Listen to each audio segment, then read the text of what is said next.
Good evening. My name is David Lee, and I'm the Director of Education and Programming. Welcome to the Dallas Historical Society. Founded in 1922, we collect, preserve, and exhibit the heritage of Dallas and Texas to educate and inspire present and future generations.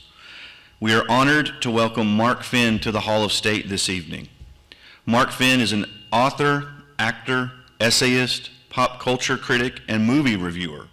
He is a nationally recognized authority on Robert E. Howard and has written extensively about the Texas author. His biography, Blood and Thunder, The Life and Art, of Robert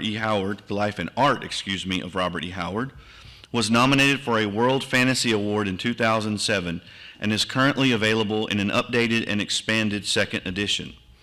His fiction, articles, essays, reviews, short stories, and comics have been published by Marvel Comics, Dark Horse Comics, DC Vertigo Comics, the University of Texas Press, Greenwood Press, Tachyon Press, and others.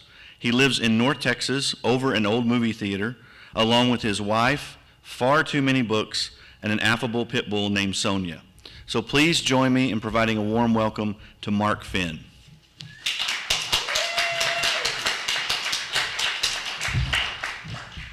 Thank you very much. I'm honored to be here in this beautiful building with so much historical significance to it. In fact, I think this is the swankiest place I have ever spoken about Robert E. Howard in, so I want to thank you for the opportunity very much. We'll start with a bit of creative license. I hope you'll indulge me. The 15-year-old boy stood on the broad sidewalk outside the drugstore and watched the spectacle on the streets.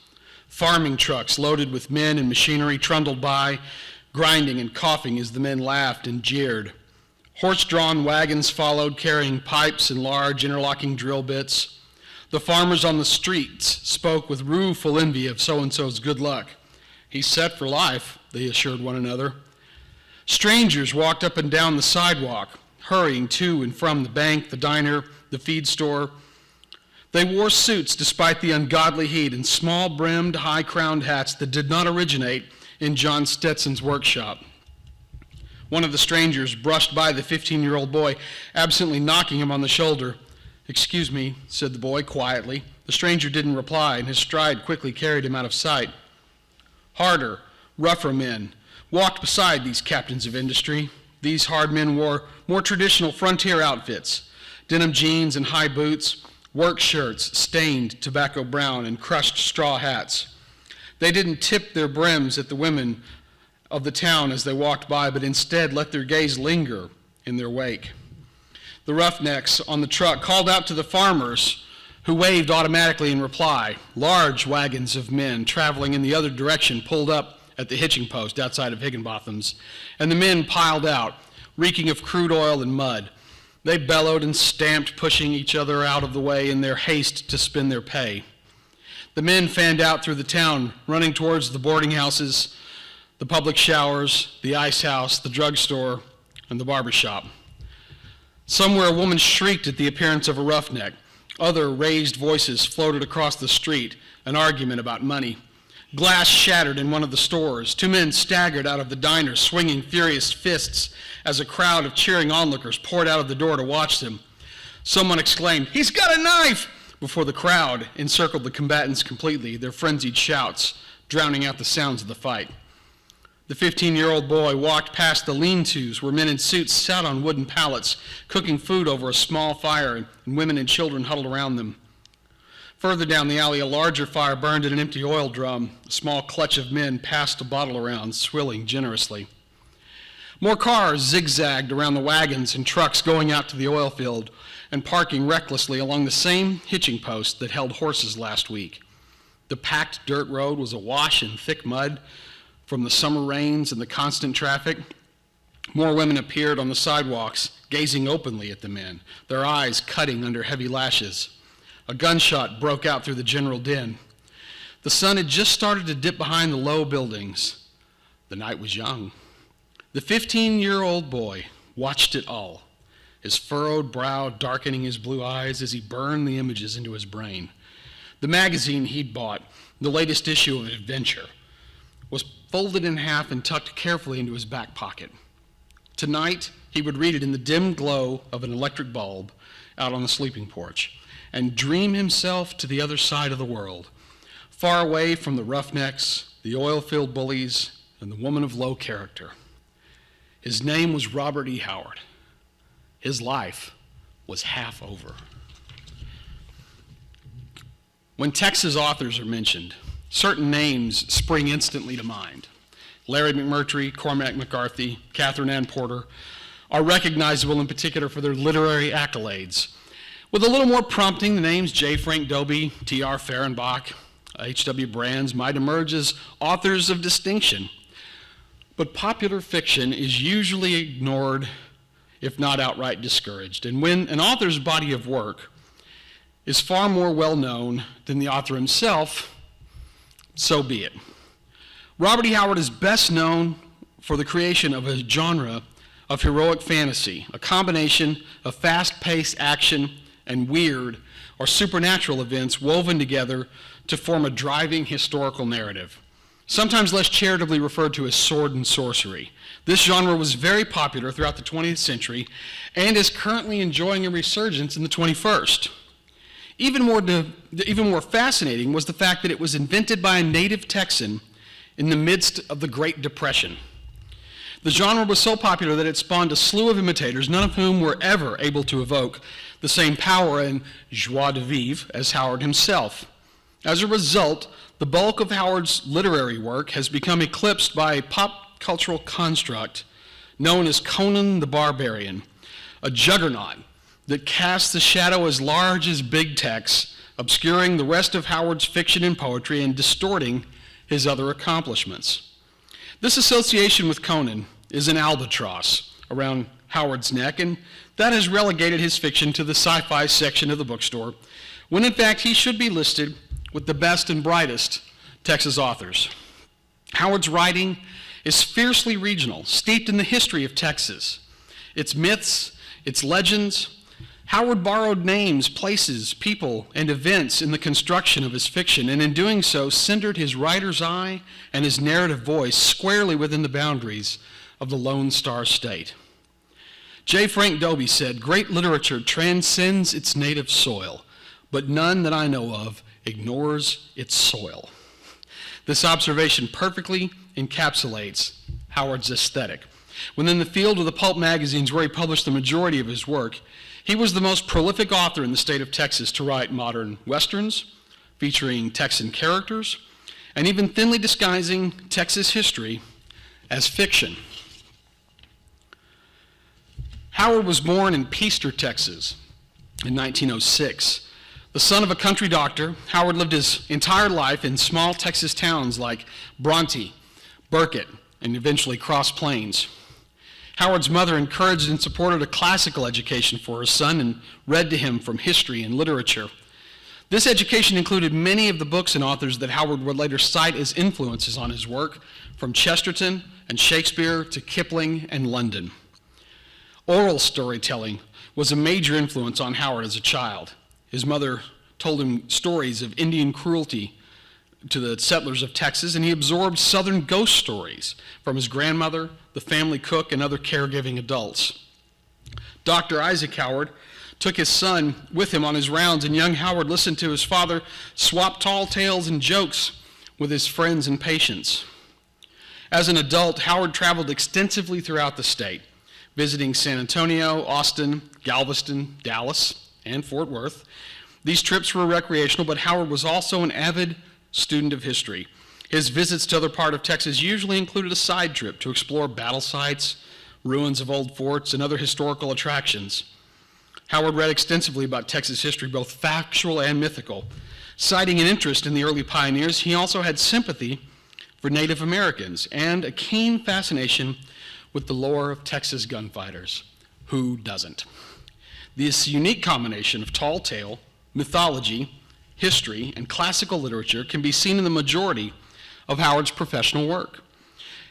Texas was the backbone of all of it, providing inspiration, setting, and in many cases, a voice for Howard's stories. Through his own exploration of Texas history, Howard crafted exciting plots and stories that bristled with authenticity and headlong action. For his humorous characters, Howard relied on the celebrated Southwestern tradition of tall lying. For convenience, Howard made use of his surroundings and acquaintances to help flesh out his narratives. Howard's work is inextricably hogtied to Texas themes, values, and ideals.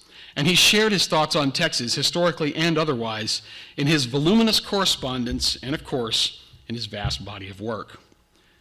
So Howard was a Texas author, through and through. Why then haven't we collectively heard more about him? Well, I'm sure you've all heard of Conan the Cimmerian, or more commonly, Conan the Barbarian. Whether we're talking about the comic books or the movies starring Arnold Schwarzenegger or the video games or any other iteration of the character, it's Howard's most famous creation, and in fact a character that is so well known that he has entered popular culture at the meta level. That is, Conan has become a descriptive, used in the same way as Tarzan or Superman or Frankenstein to refer to a kind of person or a way of acting rather than just a fictional character. That's extraordinary.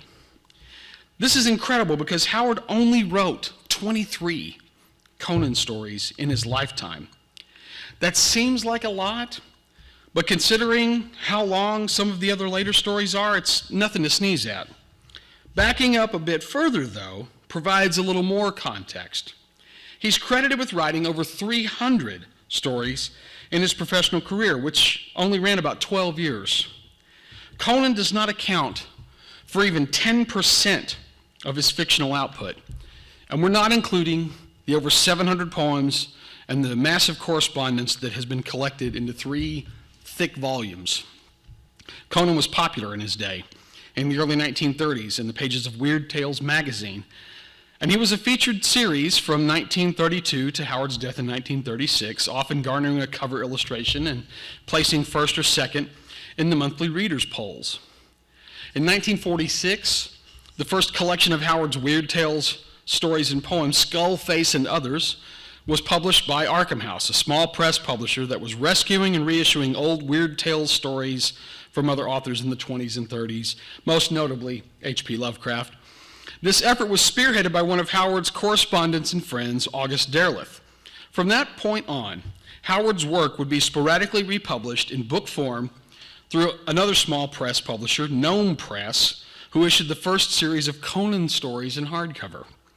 When Gnome Press folded, one of the editors, named L. Sprague de Camp, took it upon himself to get the Conan stories, along with several non-Conan stories he'd changed to make into Conan stories, as well as fragments of unfinished tales that he'd finished and published as new Conan stories by way of a posthumous collaboration, into a paperback series, similar to what was happening with Edgar Rice Burroughs' Tarzan stories and the paperback editions of Tolkien's Lord of the Rings in the 1960s.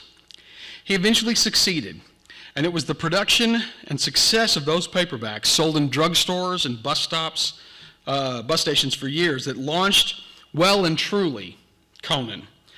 But it wasn't just a Camp's hustle.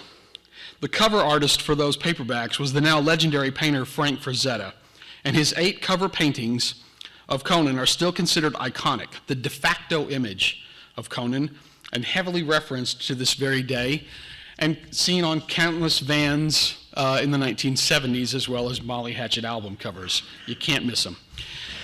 In fact, it was the success of these paperbacks that made Roy Thomas make a pitch to Marvel Comics editor-in-chief Stan Lee to turn these stories into comic books. The early Conan comics, initially published in 1970, were popular enough to warrant a second black and white magazine, which did just as well, if not better. In fact, it was the success of those comics that made producer Ed Pressman seek out the rights to a Conan the Barbarian movie, which took several years to iron out legally and eventually emerged as one of the most successful fantasy films of the 20th century, until Peter Jackson's Lord of the Rings trilogy eclipsed it decades later. And it also launched the film career of Arnold Schwarzenegger. You're welcome, America. By this time, the character had been passed from hand to hand, from medium to medium, like that old classic game of telephone, wherein the thing that started out as bore scant resemblance to the end product. But oh, that end product. Arnold Schwarzenegger, resplendent in a furry loincloth, saying dialogue like he had marbles in his mouth. Marvel Comics made the nearly naked, long-haired, muscle-bound image of Conan the default setting, and the movie just picked it up and ran with it. Later, when Conan became a TV series and, for some reason, a Saturday morning cartoon, these only further ingrained and also eclipsed not only Howard's original creation, but everything else he'd ever written. Conan as a literary property was blessed with a few champions who shepherded him through the pulp ghetto, into book publishing, and then into comics, and eventually into the living rooms of every fantasy fan in the 1970s. Those paperbacks with the Frazetta covers sold millions of copies over 2 decades, and all of them had Robert E. Howard's name emblazoned across the top. The movies credited Howard, as did the comics, but that was secondary, a distant second, to watching Arnold knock a burly Norwegian bodybuilder off of a charging horse with a giant sword. These images were indelible to several generations of kids and adults. Conan broke out into the pop culture consciousness in the early 1980s when the absolute pinnacle of success was that they'd made a movie about him. But the appeal of Howard's Conan would be used to change pop culture and later the mainstream forevermore. You see, when Dungeons and Dragons was published in the 1970s, Gary Gygax, one of the co-creators of the game, was quick to point out 2 major literary influences on the game's development: the Lord of the Rings trilogy and Conan stories of Robert E. Howard. He said so often and included Howard's Conan in the list of recommended reading for players who wanted to deepen their appreciation of the game. Dungeons and Dragons and the creation of a role-playing game would have a foundational impact on the nascent computer game industry. One of the first kinds of computer games ever made was a text-based, choose-your-own-adventure style of game wherein you did things like explore dungeons and, hopefully, slay dragons. Role-playing games would drive computer gaming so hard that the industry took over the term, so that now when you buy a PlayStation game for Christmas or for yourself, it may be considered an RPG. And since video games are a multi-billion-dollar industry now, they get to decide what they're called. Tabletop role-playing games added the qualifier tabletop to distinguish themselves. And while a bit short of that billion-dollar mark, the pen and paper RPG industry is bigger than ever. And how do we know? They made a movie out of Dungeons and Dragons. 23 Conan stories, less than 10%. Now, I told you all of that to tell you this. There were several key players who were instrumental in launching Conan into the pop culture canon. They were very good to Conan. I don't think they were very good to Robert E. Howard. What about the rest of it? This is where Texas comes in. I'm going to skip over all of the stories that he set in Texas, both real and imagined, contemporary westerns and the Blood and Thunder variety.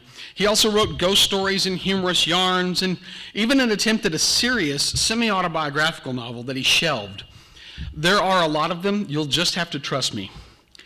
I'm also going to leap over El Barak, Francis Xavier Gordon, Howard's Texas gunfighter, who finds himself in Afghanistan during the end of the Great Game, playing the part of frontier scout and navigating the sometimes violent politics between the British Raj and the Afghan tribal warlords with whom Gordon feels sympathy for, if not an outright kinship.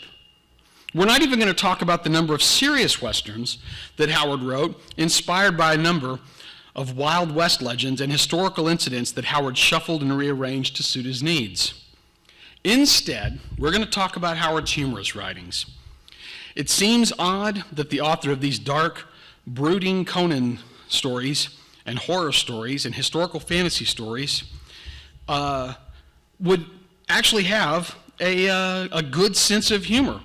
But he wrote them because it was colorful, kinetic, and overblown and funny in that tall tale-telling kind of way. It's also the polar opposite of Conan, and for fans who are wanting more things just like the Conan stories that they read, that's not going to fit the bill.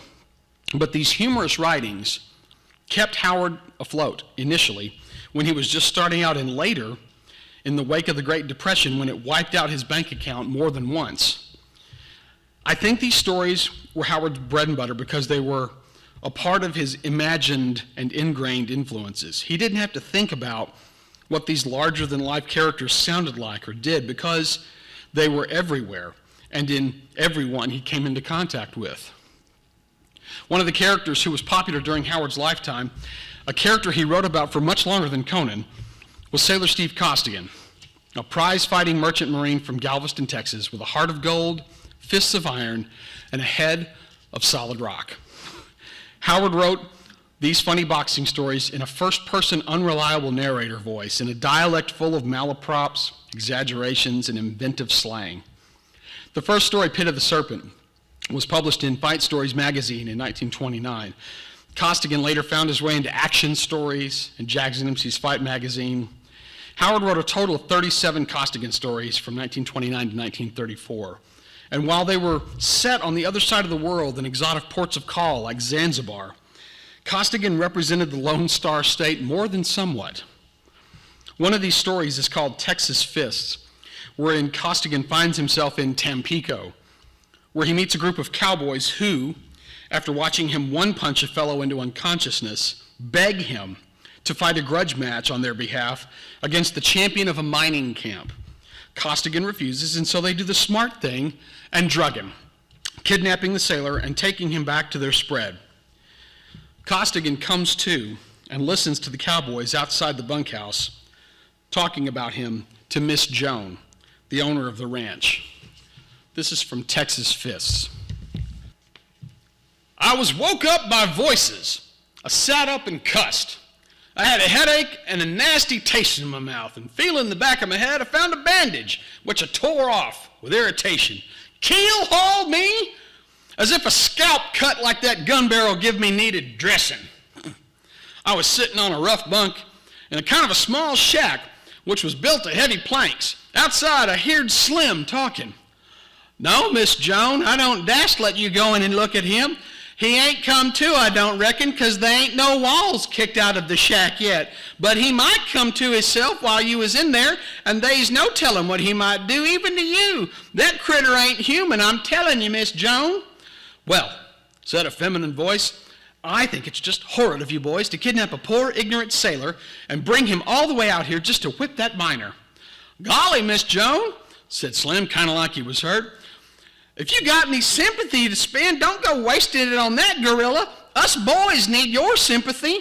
I winked at the barkeep for the dope when I ordered the drinks, and when I poured the sailors, I put enough of it in his liquor to knock out 3 or 4 men.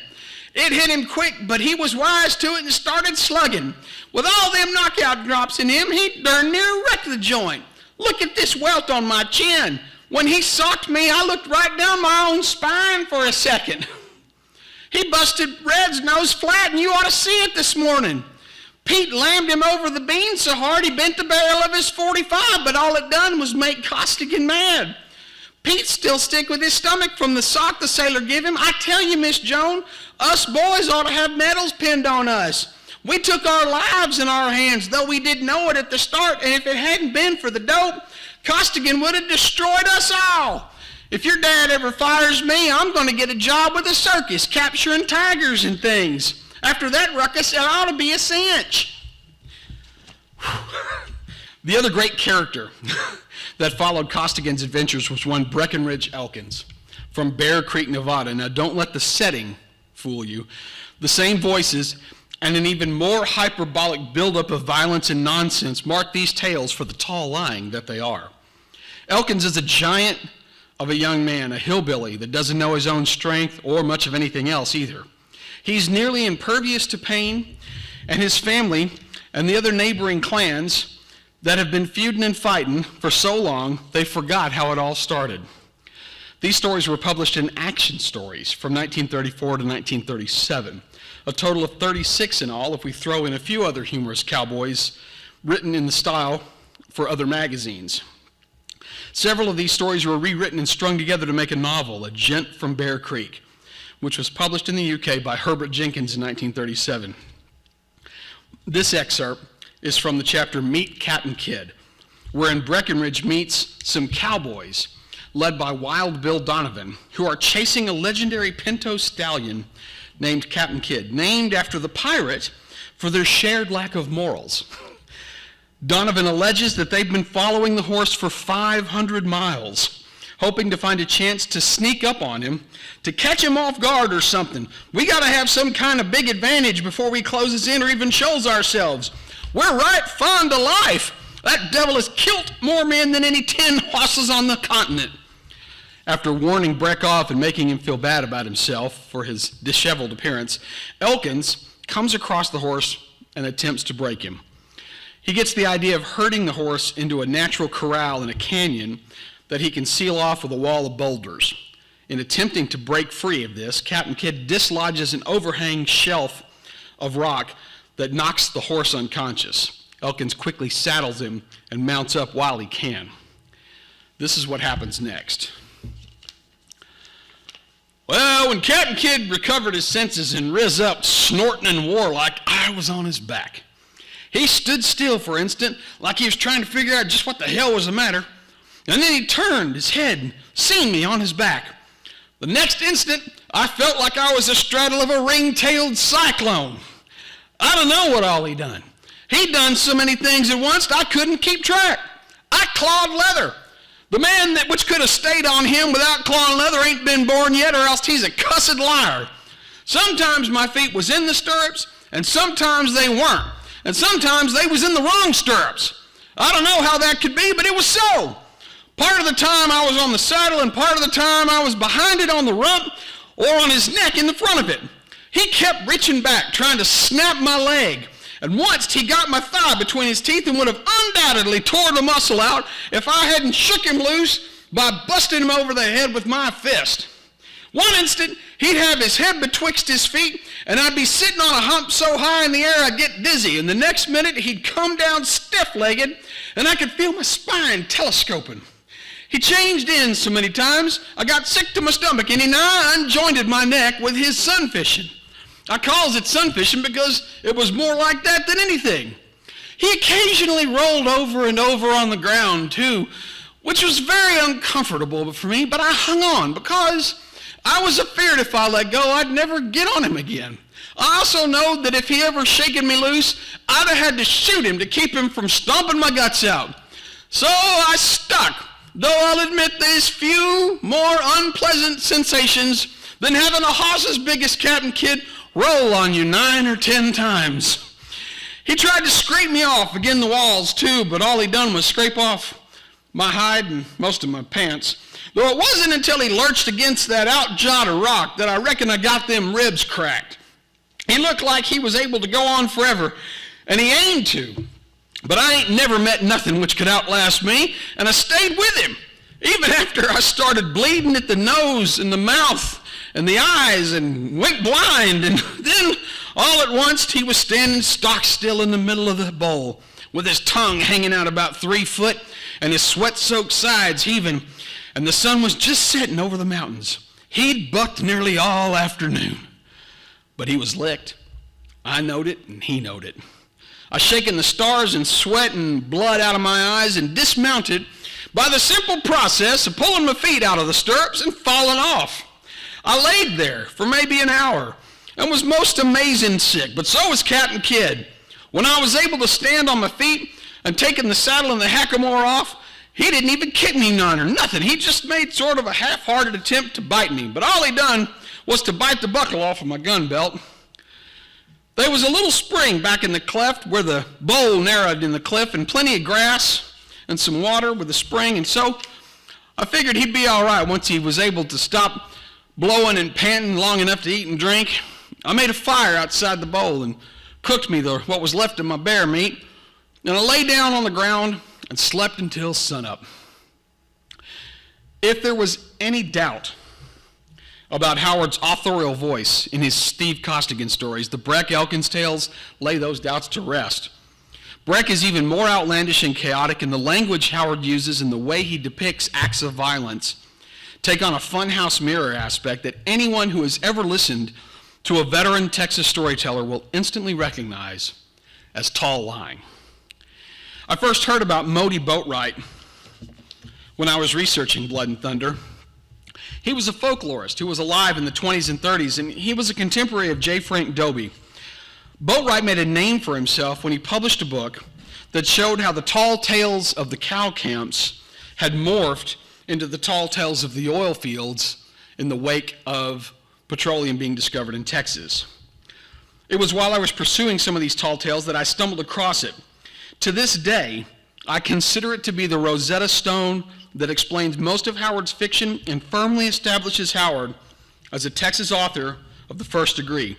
It was an article by Boatwright called The Art of Tall Lying.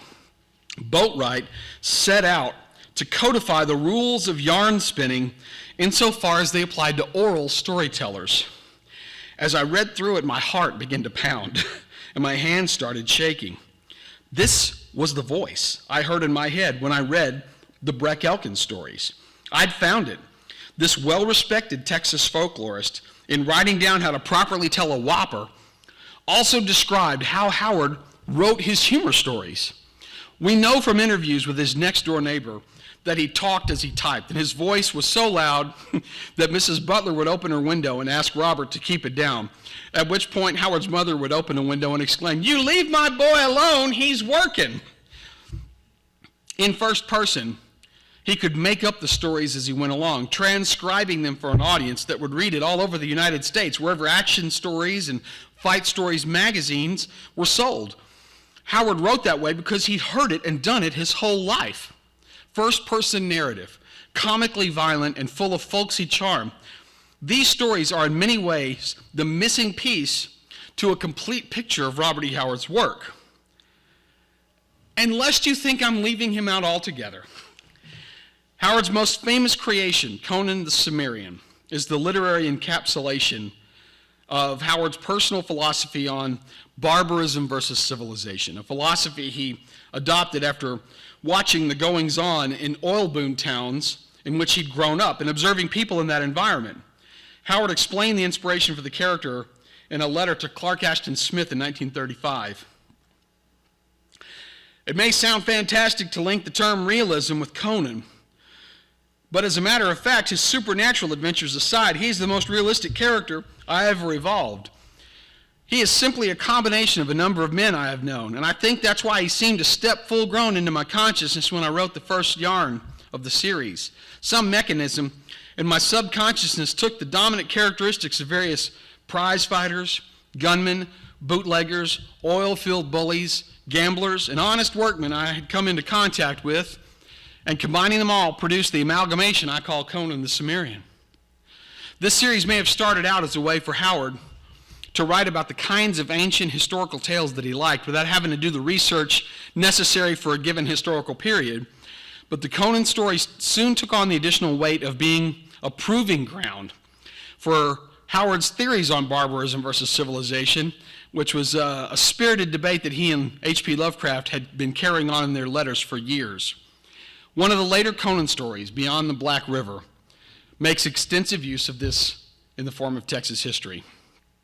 In Beyond the Black River, Aquilonia, the symbol of civilized power in Howard's Hyborian age, is expanding its territory into the last patch of untamed wilderness, bordered by two rivers, the Black River and Thunder River.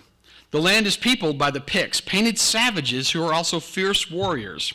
Now, throughout the story, the reader walks the knife edge between the settlers and the soldiers in the log forts and the united Pict tribes bent on wiping them out until the settlers, as the settlers encroach on their lands. The allusion to the plight of early Texas settlers could not be more obvious, particularly when you consider this letter written to Lovecraft in August of 1931. A student of early Texas history is struck by the fact that some of the most savage battles with the Indians were fought in a territory between the Brazos and Trinity Rivers. A look at the country makes one realize why this is so. After leaving the thickly timbered littoral of East Texas, the westward sweeping pioneers drove the red men across the treeless, rolling expanses, now called the Fort Worth Prairie, with comparative ease. But beyond the Trinity, a new kind of country was encountered. Bare, rugged hills, thickly timbered valleys, rocky soil that yielded scanty harvests and was scantily watered. Here the Indians turned ferociously at bay, and among those wild, bare hills, many a desperate war was fought out to a red finish. It took nearly 40 years to win that country, and late into the 1870s, it was the scene of swift and bloody raids and forays. Leaving their reservations above the Red River and riding like fiends, the Comanches would strike the cross-timber hills within 24 hours. Sometimes they won, and outracing the Avengers, splashed across Red River and gained their teepees, where the fires blazed, the drums boomed, and the painted, feathered warriors danced and leaped in grotesque victory, celebrating their gains in horses and scalps. This, in essence, is the plot and conflict of Beyond the Black River, with the titular river disguising the Brazos River and Thunder River serving as the Trinity. At the story's conclusion, the Picts have won, and although Conan has saved the lives of the settlers, many soldiers were slaughtered, including our point of view character in the story, Balthus. One of the remaining woodsmen asks Conan if Aquilonia will rebuild the decimated fort, and Conan says, "The frontier has been pushed back. Thunder River will be the new border." After a somber moment, the woodsman tells Conan, "Barbarism is the natural state of mankind. Civilization is unnatural. It is a whim of circumstance, and barbarism must always ultimately triumph." Another story unpublished in Howard's lifetime, Wild Water, is a modern Western set in the middle of the most dramatic flood ever in Central Texas. The story is one of vengeance and riding with bullets, a wrong done with banking and paper. An old gunfighter, the last of his kind, avenges the wrongful persecution of his kin, only to find that there is a larger menace at work. A disgruntled farmer is threatening to blow up a newly built dam that has displaced his family, with several authorial asides as to the graft that occurred to build said dam. And in doing so, flood the town, killing thousands of innocents. With a fantastic thunderstorm playing out around them, in what has to be the grimmest fight with knives and fists that Howard ever wrote, the gunfighter pays for his own killing by saving the lives of the town he hates at the cost of his own life. More amazing is that the flood Robert wrote about was an actual event in his lifetime. The city of Brownwood had been locked into a struggle with a group of developers attempting to transform the Pecan Bayou into Lake Brownwood, a man-made reservoir intended for recreation and farming, since 1924. The project would take nearly 10 years of legal wrangling, court cases, and a generous amount of money thrown around on all sides. But the landowners were eventually paid a settlement, and the dam was finally constructed. The average rainfall of the area was calculated, and it was estimated that the lake would take 2 years to fill up. Never bet long odds on Texas weather. On Sunday, July 3rd, 1932, a ferocious flash flood attacked the watershed area, filling the Pecan Bayou and Jim Ned Creek to capacity.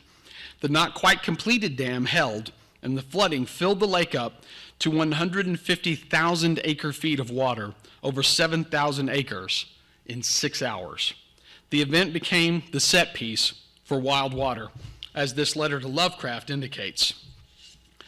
Yesterday, I spent most of the day in the flooded district south of here. In that flood, the worst ever experienced in central West Texas, the devastation to crops and fields has been almost beyond belief.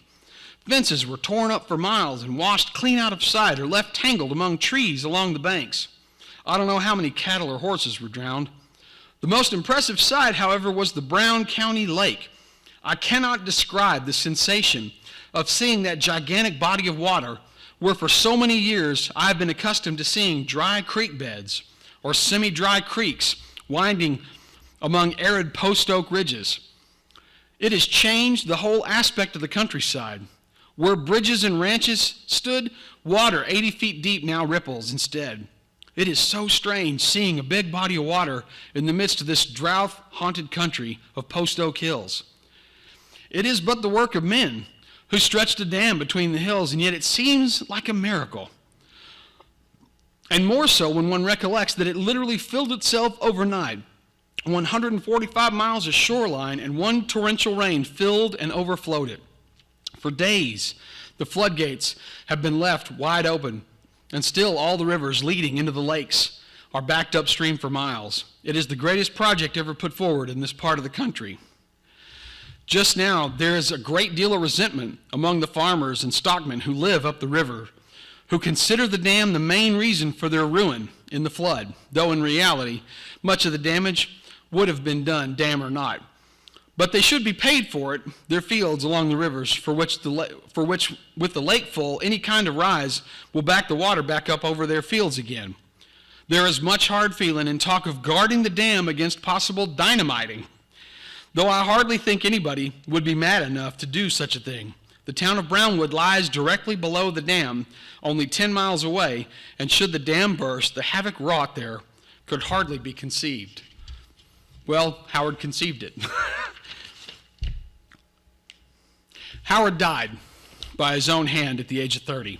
His literary career spanned a dozen years, but in that time, he wrote over 300 stories, novels, and novellas. 72 of those stories were humorous, either boxing or Western, and told in the style of tall line. If we add the non-humorous characters and settings and stories told about real and imaginary Texas towns, weird Westerns, and his unsold autobiographical novel, Post Oaks and Sand Roughs, the number of Texas-centric stories he wrote is well over 1/3 of his professional output. If we start going through the letters, the bits of folklore and legend he published in places like the Texaco Star and his poetry, then there's no doubt that Howard's work and his worth is far greater to Texas literature than originally believed. Robert E. Howard is no longer stuck in the shadow of Conan. That's not to say Conan's popularity has diminished. If anything, he's as popular as ever. Rather, a number of new champions have emerged to make up the difference and make sure that the rest of Howard's extensive body of work gets its due. Project Pride is a civic organization in Cross Plains, Texas, responsible for buying, restoring, and upkeeping the Robert E. Howard House and Museum, which is now in the National Registry of Historic Places and sports a Texas historical marker for all of you who love to stop whenever you see that roadside sign. They've turned the house into a literary shrine that does not fail to impress visitors who come from all over the world to experience it.